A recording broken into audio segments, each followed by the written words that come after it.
اعوذ باللہ من الشیطان الرجیم بسم اللہ الرحمن الرحیم الحمد للہ رب العالمین الصلاة والسلام علی اشرف الانبیاء والمرسلین سیدنا و نبینا و شفیع ذنوبنا محبوب رب المشرقین والمغربین جد الحسن والحسین مولانا ابی القاسم محمد اللہم صل علی محمد و آل محمد ثم الصلاة والسلام على أهل بيته الطيبين الطاهرين المعصومين والمظلومين ولعنة الله على أعدائهم أجمعين من اليوم إلى قيام يوم الدين. أما بعد فقد قال إمام أمير المؤمنين علي بن أبي طالب عليه الصلاة والسلام بسم الله الرحمن الرحيم من ملك استأثر. میں نے آپ حضرات کی خدمات عالیہ میں کربلا فرسٹ یوٹیوب چینل جس کا تعلق لکھنؤ سے ہے اس کے ذریعے اپنی آواز کو پہنچانے کے لیے جس قول کو پیش کیا ہے وہ مشکل کشا دو جہاں حیدر کرار حضرت امام علی بن ابی طالب علیہ السلام کا قول ہے، جس میں آپ نے ارشاد فرمایا جو اقتدار حاصل کر لیتا ہے جانبداری کرنے ہی لگتا ہے. اور چونکہ آج کا جو ہمارا ٹاپک ہے، موضوع ہے، وہ ہے جو ابھی ایک دو روز قبل یعنی پرسوں قرآن مجید کے اوپر انگشت نمائی کی ہے، اپنی زبان کا بیجا استعمال کیا ہے،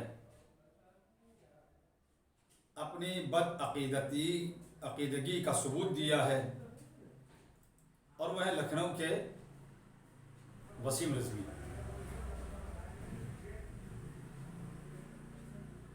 قرآن خدا کا کلام ہے، اسے لانے والے سید الملائکہ حضرت جبرائیل علیہ السلام ہیں، اور جن پر یہ نازل ہوا، جن تک یہ میسج پہنچایا گیا، وہ نبیوں کے سردار، رسولوں کے تاجدار، اماموں کے شہریار، خاتم النبیین، سید المرسلین حضرت محمد مصطفیٰ صلی اللہ علیہ وآلہ وسلم. قرآن ہدایت ہے، نور ہے، معجزہ ہے. قرآن پر ہمارا ایمان ہے، قرآن ہماری شان ہے، قرآن ہماری پہچان ہے، قرآن ہماری روح و جان ہے. قرآن مجید میں 30 پارے ہیں، 6666 آیات ہیں، 114 سورے ہیں، 7 منزلیں ہیں. یہ میں نے اس لیے کہا کہ یہ ہمارا یقین ہے، یہی ہمارا عقیدہ ہے، اور یہی ہمیں تعلیم دی گئی ہے. اب اگر کوئی اس میں یہ کہے کہ ہمیں یعنی شیعہ حضرات کو اس سلسلے میں کوئی اختلاف ہے، ہم کو 40 پاروں والا قرآن کہہ رہے ہیں یا کہتے ہیں، تو وہ کہنے والا بھی غلط ہے اور اس کا بیان بھی غلط ہے. ہمارا یقین یہ ہے قرآن مجید کے لیے ملے گا. معصومین علیہ السلام کے ارشادات گرامی یہ ہیں: نوّروا بیوتکم بتلاوت القرآن، اپنے گھروں کو منور کرو قرآن مجید کی تلاوت سے. زینوا بیوتکم بتلاوت القرآن، اپنے گھروں کو مزین کرو. اور قرآن مجید کی تلاوت کی آواز جہاں سے جہاں تک جاتی ہے، برکتیں اور رحمتیں وہاں آتی ہیں، نحوستیں اپنا بور یا بستر سمیٹ کر چلی جاتی ہیں. اب اگر کوئی قرآن مجید پر انگشت نمائی کرے یا یہ کہے کہ قرآن مجید میں اتنی آیات، جیسا کہ مسلسل سننے کو مل رہا ہے کہ 26 آیتیں جو ہیں وہ اس میں مناسب نہیں ہیں، معاذ اللہ ثم معاذ اللہ. وسیم رضوی کا یہ بیان بالکل صاف لفظوں میں، یہ اس سے زیادہ بہتر شاید میں نہ کہہ سکوں. میں ایک طالب علم ہوں، میری کوئی حیثیت نہیں، کچھ نہیں، محمد آل محمد کا در کا بھکاری ہوں، غلام ہوں، اور ایک ادنا سا طالب علم ہوں. اگر وسیم رضوی نے جیسا کہ یہ کہا لفظ اگر نہیں، وسیم رضوی نے چونکہ یہ کہا کہ اس میں 26 آیتیں جو ہیں وہ نامناسب انہیں نکالا جائے. تو وسیم رضوی صرف ہمیں اور آپ کو یا کسی کو برا نہیں کہہ رہے ہیں، وہ ڈائریکٹ بیان پروردگار عالم کے اوپر اعتراض کر رہے ہیں. اور جو بیان پروردگار عالم کے اوپر اعتراض کرے، اب اس سے ہم انسان تو نہیں کہہ سکتے، کم از کم انسان نہیں ہے وہ. بھائی قرآن کے تو حروف، آیات، یہ سب اپنی جگہ ہے، اس کے تو حرکات و سکانات پر بھی ہم اعتراض نہیں کر سکتے. یہیں رک کر میں برادران اہل سنت سے بھی ایک بات کہوں گا. آپ بھی مسلمان ہیں، ہم بھی مسلمان ہیں. آپ سنی مسلمان، ہم شیعہ مسلمان. اپنے اپنے عقیدے میں یا عقیدے کے لحاظ سے عبادتوں میں فرق ہے. ہم ہاتھ کھول کر نماز پڑھیں، آپ باندھ کر پڑھیے، وہ اپنی جگہ ہے. لیکن بات جہاں تک قرآن مجید کی ہے تو آپ اور ہم دونوں کی راہ ایک ہے. دونوں کو قرآن مجید پر عمل کرنا ہے، اور دونوں کے لیے یہ قرآن مجید جو اللہ کی کتاب ہے، آخری کتاب، اس کے بعد کوئی کتاب بھی نہیں آئے گی. اگر یہ جو وسیم رضوی نے تکلیف پہنچائی ہے، تو جتنی تکلیف آپ حضرات کو پہنچی ہے اتنی ہمیں پہنچی ہے. ہاں، آپ حضرات یا دیگر افراد یہ کہہ سکتے ہیں صاحب یہ وسیم رضوی ایک شیعہ ہے، ایک سید ہے. تو اس کے لیے میں فقرہ یہ کہوں گا، وہ ہم میں سے ہے، ہم جیسا نہیں ہے. اور رہی بات یہ کہ اب وہ کیا ہے کیا نہیں ہے، جب اس نے خدا کے بیان کی مخالفت کر لی، اب ہم کون ہوتے ہیں اسے نکالنے والے مذہب سے، دین سے؟ وہ خود ہی نکل چکا ہے، وہ مرتد ہو گیا ہے وہ انسان.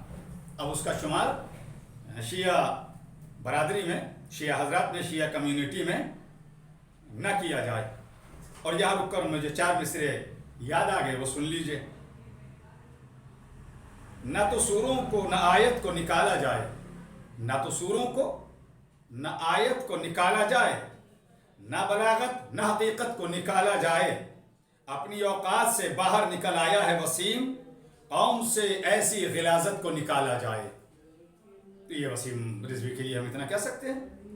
رہی بات جو انہوں نے یہ اپنی کج بیانی کر کے اور چاروں طرف سے اپنے آپ کو لعنت، ذلت، مصیبت، آفات، پریشانی کا شکار کیا ہے، یہ اس کا نتیجہ جو ہے وہ خود بخود انہیں مل جائے گا. اب چاہے کوئی دباؤ رہا ہو وہ یہ جانے، اور انہوں نے اپنی طرف سے کہا ہو یا اپنے آپ کو یا اپنا کچھ قد بڑھانے کے لیے کہا ہو، وہ جانے. ہم تو اتنا کہتے ہیں قد بڑھانے کے اور بھی کچھ ذریعے ہو سکتے تھے. قد بڑھانے کا ذریعہ کی یہ نہیں تھا. آپ سیاست کیجیے، سیاست میں ایک دوسرے کے اوپر جو لفظوں کی مار اور بوچھار ہوتی ہے وہ اپنی جگہ ہے، لیکن آپ کو قرآن مجید کے اوپر سیاست اور قرآن مجید کے تعلق سے آپ کو زبان نہیں کھولنی چاہیے تھی. امید کرتا ہوں آج نہیں تو کل عذاب تو آئے، اور جو ان کے سپورٹر بنیں گے، جو ان کے حمایتی ہوں گے، عذاب کے حقدار وہ بھی رہیں گے. اور یہ بھی سنتے چلے وسیم رضوی، جیسے کہ ایک عام طور پر ہے، یہ محاورہ ہے کہ گیدڑ کی جب موت آتی ہے نا تو وہ بستی کی طرف، گاؤں کی طرف جہاں پہ لوگ رہتے ہیں وہاں پہ جاتا ہے. وہی اب وسیم رضوی نے کام کر لیا. اس سے پہلے جتنے یہ کام کر رہے تھے ان میں تو ممکن ہے کہ عذاب دیر میں آتا، مگر وسیم رضوی تم نے چونکہ قرآن جیسی عظیم کتاب کے اوپر اپنی زبان کی دھار کو استعمال کیا ہے. انتظار کرو کہ تمہارے اوپر عذاب بہت جلد نازل ہونے والا ہے. اچھا، یہ بھی فقرہ ظاہر ہے کہ ایک زمانہ وہ تھا کہ جب رشدی نے اسی طریقے کی حرکات کی تھی، یہی ایسی عمل انجام دیے تھے. انبیاء کہیے یا ازواج مطہرات کہیے یا رسول اور آل رسول کہیے، قرآن، تو انہوں نے تو سلمان رشدی نے بھی یہ کیا تھا. تو جب سلمان رشدی نے ایسا ہی قدم اٹھایا تھا تو اللہ نے اس وقت میں بھی ایک مرد آہن، مرد مجاہد، رہبر کبیر، آیت اللہ العظمیٰ، آقائے خمینی کی شکل میں اس کو جواب دلوایا. اور آقائے خمینی نے اس کے خلاف جو واجب القتل کا فتویٰ دیا، آج تک بھی کوئی اس فتوے کا توڑ نہیں لا سکا. کیونکہ ہمارے یہاں تو یہ ہے کہ مفتی گزر گئے الگ بات ہے، لیکن فتویٰ نہیں مرتا ہے ہمارے یہاں، وہ باقی رہتا ہے. لائے اگر کسی میں طاقت ہو، بڑی بڑی جو طاقت ہے، جو سپر پاور ہے، چاہے خود ساختہ ہی کیوں نہ ہو، اپنے منہ میں مٹھو بنتی ہیں، وہ بھی آ جائیں، لے آئیں رشدی کو سامنے، اور دیکھ لیں کہ اس فتوے کا اثر انہیں کیا نظر آئے گا۔ تو اگر اس زمانے میں کوئی سلمان رشدی کے نقش قدم پہ چلنے والا یا سلمان رشدی کی شکل میں کوئی وسیم رضوی آیا ہے تو یاد رکھیں اس دور میں بھی آیت اللہ العظمیٰ آقائے سیستانی، آیت اللہ العظمیٰ آقائے خامنائی مدد اللہ العلی اور اس طرح کے نہ جانے کون حسینی اور کون علی والا ہے جو خمینی صاحب بن کر ابھرے گا اور وسیم کے خلاف واجب القتل کا فتویٰ دے گا۔ میرے عزیز شاگرد ہیں مولوی قائم اعظمی سلم ہو، ان کے 2 مصرے ہیں کہ تاریخ تو نے رشدی کی دہرائی ہے وسیم، تاریخ تو نے رشدی کی دہرائی ہے وسیم، ہم کر رہے ہیں پھر کسی فتوے کا انتظار، ہمیں امید ہے پھر کوئی نہ کوئی ہمارا مرجع، کوئی نہ کوئی ہمارا رہبر، کوئی نہ کوئی ہمارا قائد اس کے خلاف آواز بلند کرے گا۔ ہم دیکھ رہے ہیں ہندوستان نہیں بلکہ اور دیگر ممالک سے بھی وسیم کے خلاف آواز بلند ہو رہی ہے۔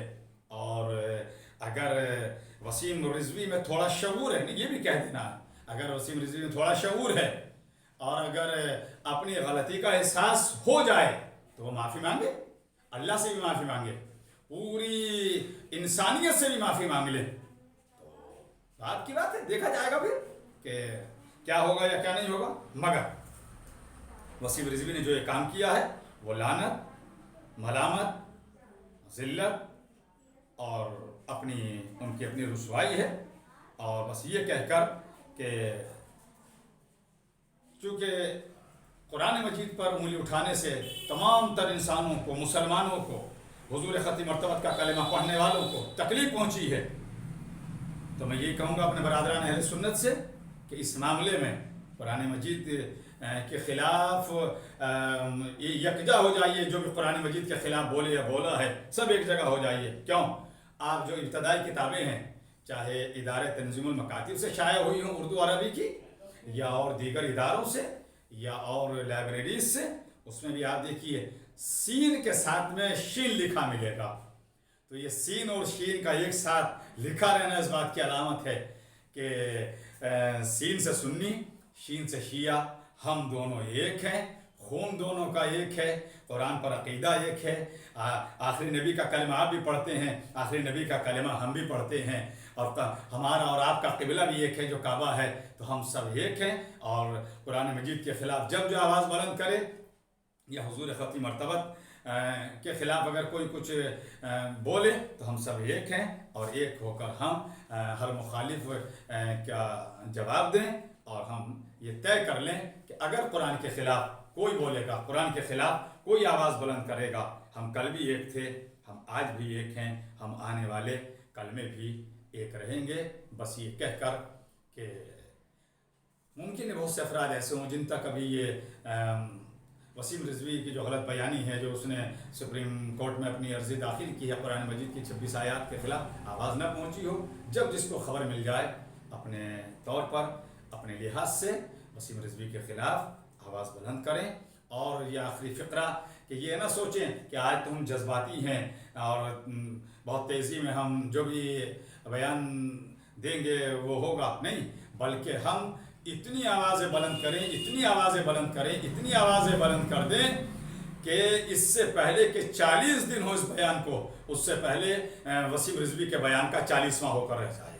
اور آج اسی 14 مارچ 2021 میں 29 رجب المرجب میں دن کے 2 بجے جو لکھنؤ کے تاریخی اور بڑے امام باڑے حسینی آصف الدولہ کے باہر جو آزاداری روڈ ہے، وہاں جو قائد ملت آفتاب شریعت مولانا سید کلب جواد صاحب قبلہ کی قیادت میں جو امام جمعہ لکھنؤ کے جو ایک جلوس ہے، اس میں تمام تر مسلمان جمع ہو رہے ہیں، اس میں ہم سب جمع ہوں تاکہ حکومت کو اور پوری دنیا کو پتہ چلے کہ ہم قرآن کے نام پر ایک ہیں، رسول کے نام پر ایک ہیں، اور جب کوئی ایسی آواز بلند کرے گا ہم ہمیشہ ایک رہیں گے۔ بس کربلا فرسٹ یوٹیوب چینل کے ذریعے آواز میری دنیا تک پہنچی ہے، ان کا بھی شکریہ، اللہ ان کے توفیقات میں اضافہ کرے، اور تمام تر ملت مسلمہ کو اللہ اتفاق اور اتحاد سے رہنے کی توفیق عطا فرمائے، اور اس قرآن مجید کی عظمت کے طفیل میں اللہ ہم سبوں کو جن و انس کے شر سے محفوظ رکھے، اپنے گھر کی زیارت نصیب کرے، اور جس نے یہ قرآن کے خلاف آواز بلند کی ہے یا جو اس کے سپورٹرز ہیں، اللہ ان سبوں کو ایسا سبق دے دے تاکہ پھر کبھی کوئی قرآن کے خلاف آواز بلند نہ کر سکے۔ السلام علیکم ورحمۃ اللہ۔